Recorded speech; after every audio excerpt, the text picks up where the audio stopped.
ठग राजा और चालाक बुढ़िया। बहुत समय पहले की बात है। हिमगिरी नामक एक सुंदर और समृद्ध राज्य था। वहां का राजा रुद्रसेन अत्यंत लालची, क्रूर और स्वार्थी था। उसे केवल अपने ऐश्वर्य और आराम की चिंता थी। प्रजा भूखी मर रही थी, लेकिन राजमहल में सोने की थालियों में भोजन परोसा जाता था। राजकोष भरने के लिए रुद्रसेन ने करों का बोझ बढ़ा दिया। लोग परेशान थे, पर कोई कुछ कहने का साहस नहीं करता था। एक दिन राजा ने सोचा, यदि मैं अपनी प्रजा को और अधिक लूट सकूं, तो स्वर्ण सिंहासन बनवा सकूंगा। लेकिन अब प्रजा के पास कुछ बचा ही नहीं था। तभी उसके दरबार में एक अजनबी आया, धोती और कुर्ते में सादा दिखने वाला एक व्यक्ति। उसने खुद को महासमृद्धि बाबा बताया। उसने कहा कि उसके पास एक गुप्त तंत्र है जिससे राज्य का खजाना कई गुना बढ़ सकता है। राजा चौंका, फिर मुस्कराया, अगर तू सच बोल रहा है तो तुझे इनाम मिलेगा, और अगर झूठा निकला तो गर्दन उड़वा दूंगा। बाबा बोला, महाराज, बस मुझे 1 सप्ताह दीजिए और कुछ सोने के सिक्के। मैं उसे मंत्रों से बढ़ाकर कई गुना कर दूंगा। राजा ने सोने की एक थैली दे दी। बाबा ने थैली ली और कहा, 7 दिन बाद आइए। 7 दिन बाद जब राजा पहुंचा, तो बाबा ने उसे वैसी ही 3 थैलियां सौंप दी। राजा को लगा कि चमत्कार हो गया है। वह खुश हुआ, लेकिन उसे यह नहीं पता था कि यह सब ठगी का जाल था। अब वह बाबा को और सोना देने लगा, और बाबा हर बार उसे बढ़ाकर लौटाता। धीरे धीरे राजा ने खजाने का बहुत बड़ा हिस्सा उस बाबा को सौंप दिया। इसी दौरान राज्य के एक कोने में एक वृद्धा जिसका नाम था बूढ़ी माई, इस घटनाक्रम को गौर से देख रही थी। वह साधारण सी दिखती थी, लेकिन जीवन के अनुभव ने उसे बहुत चतुर बना दिया था। चालाक बुढ़िया की योजना। बूढ़ी माई, जो गांव की सबसे बुजुर्ग और बुद्धिमान महिला मानी जाती थी, जान गई थी कि यह महासमृद्धि बाबा असल में एक ठग है जो राजा की लालच का फायदा उठा रहा है।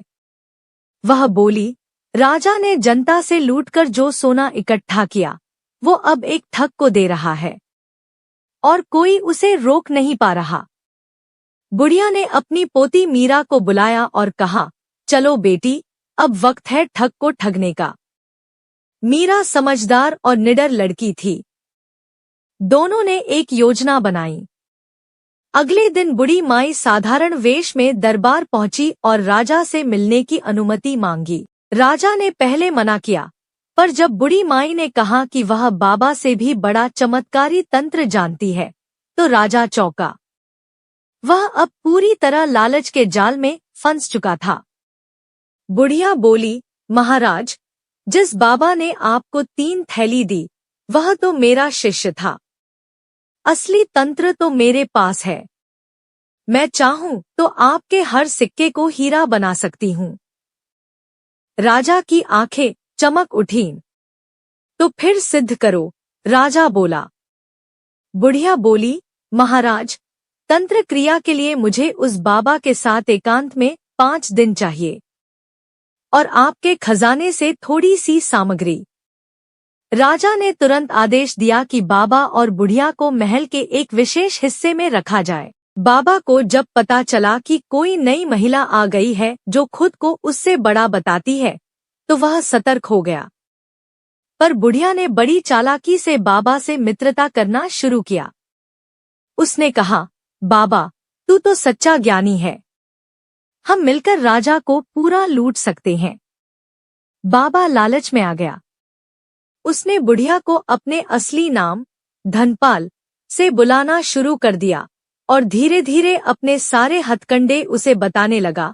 कैसे वह असली थैली छिपाता था, नकली सिक्के बनवाता था, और राजा को मूर्ख बनाता था। बुढ़िया ने सब ध्यान से सुना। 5वें दिन बुढ़िया ने महल के रक्षकों को बुलाया और कहा, राजा को बुलाओ, मैंने चमत्कार सिद्ध कर दिया है। जब राजा पहुंचा, तो बुढ़िया ने धनपाल की थैली दिखाई और बोली, महाराज, इसमें आपके खजाने के सारे असली सिक्के हैं। और यह रहा ठग, धनपाल, जिसने आपको मूर्ख बनाया। राजा पहले तो भौंचक्का रह गया, फिर गुस्से से कांपने लगा। ठग, मुझे लूट रहा था? धनपाल घबराया, लेकिन भाग नहीं सका। राजा ने उसे गिरफ्तार करने का आदेश दे दिया। पर बुढ़िया ने हाथ जोड़कर कहा, महाराज, इसे सजा मत दीजिए। इसकी सजा तो कुछ और होगी। राजा ने पूछा, क्या? बुढ़िया मुस्कराई, राजा को जो मूर्ख बना सके वह सजा का हकदार नहीं, बल्कि शिक्षक होना चाहिए। पर जनता के सामने इसे सबक सिखाना जरूरी है।